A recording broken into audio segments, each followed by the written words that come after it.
was excited. It was his 11th birthday, and his father had promised him his very own horse as a birthday present. Paul had grown up on a ranch and had always dreamt of becoming a cowboy. And a cowboy needed a good horse. Mr. Rod, Paul's father, was the owner of a big cattle ranch. He knew of Paul's fondness for horses and thought his son would choose a horse from amongst the huge herd he owned. So he was surprised when Paul chose a wild horse. A huge herd of wild horses used to roam freely in and around their ranch. The herd was led by a big, brown, majestic horse, and a white mare would follow him closely. Paul used to spend hours watching them. He had just one dream: to sit atop the leader and fly around the ranch. He had even thought of a name for his horse, Thunder. The next day at dawn, Mr. Rod gathered his cowboys and told them of Paul's wish. He had thought out a plan to capture the leader. The cowboys mounted their horses and scattered in different directions. Soon, one group spotted the herd grazing in a distant valley. They signaled the others to join them, and then, quietly, without disturbing the horses, they closed in on the herd. When Mr. Rod was sure that there was no room for the horses to escape, he, together with 2 other cowboys, rushed into the herd and within seconds had thrown a lasso around the leader's neck. When the majestic horse felt the tug of rope around his neck, he got desperate. He tried very hard to free himself. He kept neighing furiously and kicked up a lot of dust. By standing up on his hind legs, baring his teeth and rolling his eyes, he tried to scare the cowboys away. After a long struggle, he finally became tired and gave up.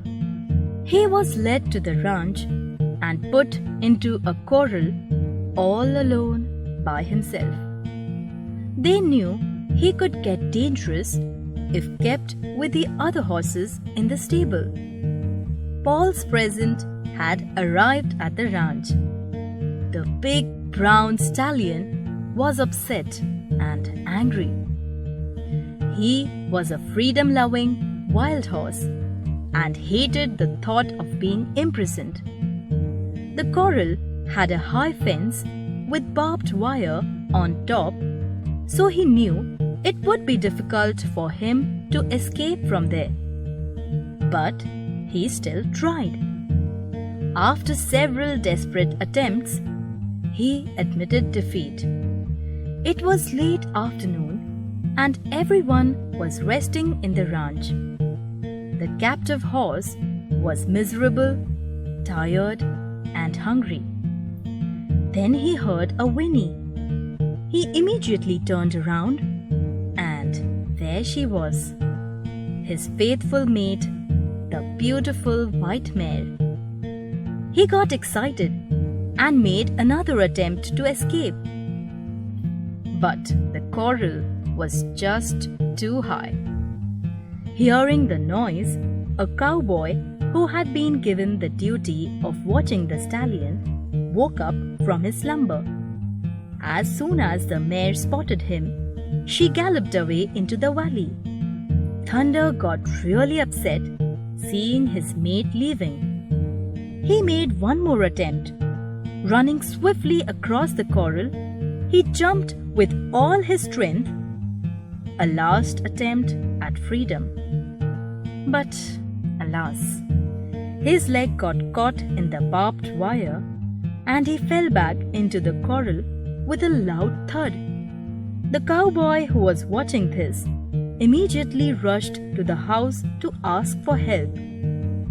On his way to the corral, Mr. Rod called the vet, and in less than 20 minutes, the brown stallion was shifted to the stable. They tried to make him comfortable. They bathed his wounds with hot water and put bandages where he had hurt himself. The vet came in much later and examined Thunder. He said that there were no broken bones, but the shock and trauma would go only if he is well cared for, and the cuts would take about 2 weeks to heal.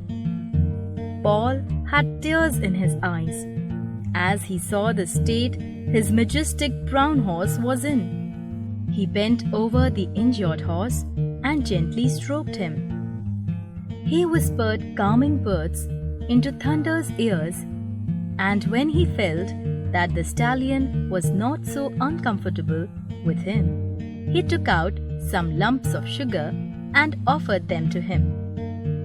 Thunder munched those feebly. Paul stayed with him till it was time for supper. The next morning, he quickly got ready, and before others could wake up, he rushed to check on Thunder. To his surprise, the white mare was standing quietly outside the stable. Paul was touched. He offered her a few lumps of sugar. Then he opened the stable door and stood aside. The mare looked at him, and then, reading Paul's face, she gingerly stepped into the stable. Thunder was elated on seeing his mate. He raised his head from his bed of straw and gave her a whinny of welcome. Paul just called her Breeze. She looked so gentle and had a flowing mane. Breeze stooped to lick Thunder's bandaged legs and rubbed her nose against his neck and body. Thunder continued to lie down, but he seemed happy being nuzzled by his mate. Paul quietly returned home to have his breakfast. He had left the stable door open so Breeze could leave when she wished. He had hardly begun eating when he heard a lot of commotion. It was coming from the direction of Thunder's stable. Paul and his father rushed out just to see the white mare nearly biting the 2 cowboys who wanted to feed Thunder. She was so agitated she would not let anyone enter the stable. Paul was very sad. At this rate, Thunder would starve to death. He stuffed his pockets with lumps of sugar, then filled a large bucket with corn and entered the stable. The mare allowed him in, hoping that she would again be treated to the lumps of sugar. And sure enough, she was right. So, while she was having a feast from his pockets, Paul fed Thunder with corn. Then he treated him to lumps of sugar too. Over the next few days, Paul, Thunder, and Breeze bonded very well and became great friends. Thunder was recovering very well under Paul's care and Breeze's love. 3 weeks after he had had his fall, Thunder could stand up and walk on his own. The vet had examined him and declared him fit the previous day. Paul opened the stable door and let them loose. They both happily trotted away and disappeared into the grasslands. Paul was happy and sad at the same time. That evening, Paul was just sitting down for supper when a cowboy signaled him to come out. As he neared the cowboy, his heart skipped a beat. Both Thunder and Breeze were standing outside the stable. As soon as they saw Paul, they galloped towards him and pushed their noses into his jacket pockets. Thunder and Breeze had found a home, and Paul had caught more than what he had asked for as a birthday present.